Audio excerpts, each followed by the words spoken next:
What is going on, guys? Quality XA here today, and today I'm bringing you guys a brand new video on Destiny 2. Now today we're going over all of the weekly changes, including patch notes, DLC news, so let's get right into this. So first up we have the patch notes. So for the Crucible we've got reducing Rumble player count from 8 to 6.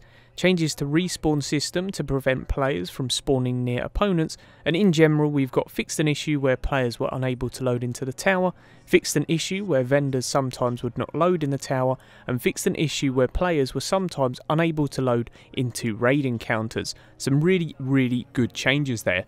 Moving on though, we're going to be talking about the brand new DLC. Specifically, we're going to be talking about the trailer release date. So DMG tweeted this: "Dude, you need to use these emojis when responding to memes. We will be giving a trailer on April 24th, we'll do it live." So as you guys know, there is a live stream which is happening on the 24th on Twitch.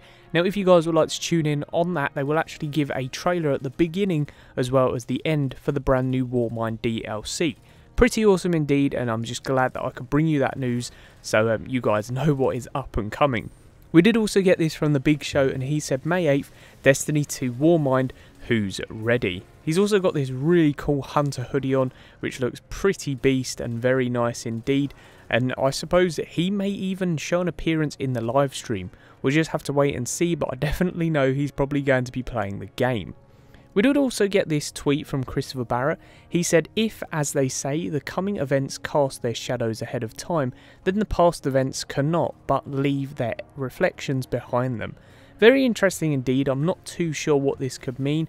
Possibly something to do with the brand new Warmind DLC. It could mean a brand new Warmind code or a brand new Warmind something. Let me know your thoughts in that comment section below if you guys do know what this is.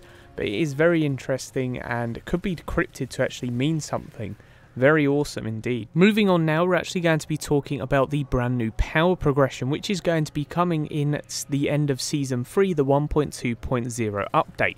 So it says the main goals from this tuning pass are to provide a more challenging experience for players when they take on higher leveled activities. This should make more power progression and acquisition more meaningful, reinforce and reward the energy type matching gameplay, and provide opportunities for our master PvEers to demonstrate their prowess at higher levels. So how are we going to tackle this? They said they're going to change our player damaging scale versus higher level combatants to be steeper, making them more difficult. They're going to extend on their outgoing and incoming damage scaling from capped at 40 power level to 50 power level. When combatants are 50 power levels higher above the player, they will be immune and display 2 question marks. This basically means that you will not be able to damage them at all. There's also changed combatant enemy shields to fulfill the filling. You actually have to match the energy element damage to the shields it is most effective with. So if you've got Void and you shoot a Void shield, you'll get 3 times damage. If you've got Void and they've got a solar shield, you will get 2 times damage. And if you guys use kinetic, you're just going to get the standard damage what you actually have. Pretty good, and definitely a good changes there. It's definitely going to make us feel more powerful as Guardians. They did also say the previous change also allows us to bring back match game as an additional prestige nightfall modifier for extra points and bragging rights. When this modifier is enabled, all non-matching damage to energy shields is reduced by 10%. So make sure your fire team is coordinating appropriately. The current plan is for the match game to launch alongside with the rest of those difficulty changes. We look forward to watching the community shaft their PvE skills after these new settings go live. Show us what you're made of, Guardians. So if you guys would like to read through the whole thing of that, then please do. Just pause the video and just read through everything. I will also try and put a link in the description if I do remember. But pretty awesome. There is some really good changes here. It's definitely going to make Guardians feel more powerful in general, and I really cannot wait for this change actually. It sounds pretty awesome, and I can imagine me myself as a 335 doing a load of damage against some of these smaller enemies, but we'll struggle with some big enemies, so pretty good. We did also get this little piece of news for Season 4. They said the community has been talking about a lot of things we're developing for Season 4.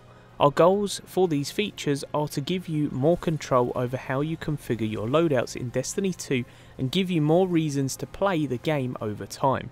We also want to bring back those exciting moments when you acquire the perfect weapon. To make this happen, updates like weapon randomization, weapon slot changes, gear collections and records will be delivered to all players. Now that is really awesome. I really cannot wait for weapon randomization. That's definitely my big part, as well as the weapon slot changes. I'd really like to see how they can adjust, maybe making it so that we actually get snipers in secondaries. That's what I do believe they're going to do. Maybe stick a sniper in there what is going to be less powerful than the heavy, but still pretty decent to use. I'll just have to wait and see, but I am very, very excited about some of these changes, what they're going to be implementing. Moving on for changes, we actually got this. Bungie have advised Acrius is not getting touched with up and coming exotic pass. Do not stress for now, and DMG said it won't be getting a nerf with the next pass. Seeing as how many exotics are getting buffed in 1.2.0, it will become a choice. Do I run Graviton Lance so I have an amazing energy weapon at the ready, or do I dedicate my equipment exotic to the power weapon slot, which doesn't have ammo on spawn? Keep the feedback coming. We have noted that the Acrius is extremely hot in the current sandbox and power ammo is somewhat easy to come by. So they won't be nerfing that. I personally really love using the Acrius shotgun. It is definitely one of the better power weapons in the game so far, and in control it just absolutely slaughters Guardians when they're capturing objectives. I can't wait to use it in the Iron Banner to see how many people jump on an objective and how many kills I can actually get with one bullet.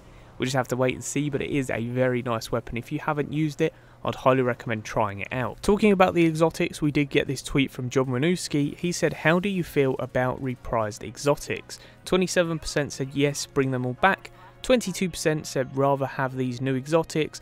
And my personal feedback here was mostly new, some reprised, which had 51%. Now I do like the idea of all exotics coming back, but I'd like them to release more new ones and feed us the old ones slowly. So if they give us 10 brand new exotics, include 2 old ones with that with each patch. I just think that would be pretty awesome and a good way to pay homage to all of these old weapons which are pretty beast. I'm still waiting on the last word, but yeah, that was definitely my favourite hand cannon from Destiny 1. Let me know what exotic you guys want to see from Destiny 1 coming to Destiny 2. Next from DMG we will be expanding the Nightfall Challenge card in 1.2.0, more details coming in the future TWAB, not this week but soon. So expect some new challenges to actually on this Nightfall card. We do know that we're actually getting the match game where you have to have the certain archetype of weapons against different shields, which is really awesome. I'd really like to see what kind of other changes that they stick on this Nightfall card. I'm really hoping for the Daybreak modifier, but I highly doubt that that is coming for the moment anyways. And then last but not least, we have this from DMG on the Bungie forum, and they was actually talking about PvP getting the most changes, and he had this reply. With Destiny Update 1.1.4, we put more focus on PvE when applying sandbox changes. For many of these notes, you can see that weapons and archetypes had PvE specific changes.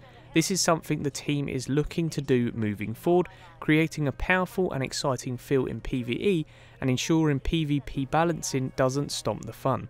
Thank you for your feedback. Very good. I really love how much DMG and all of the other community members are interacting with the community that they do have. It's very awesome, and I'm glad that they are talking to everyone, and we just get so much news off of this, and that's the best thing. But yes guys, let me know in that comment section below if you're excited for 1.2.0 as well as Season 4. I know I certainly am. And as always, peace out, and I hope you enjoyed.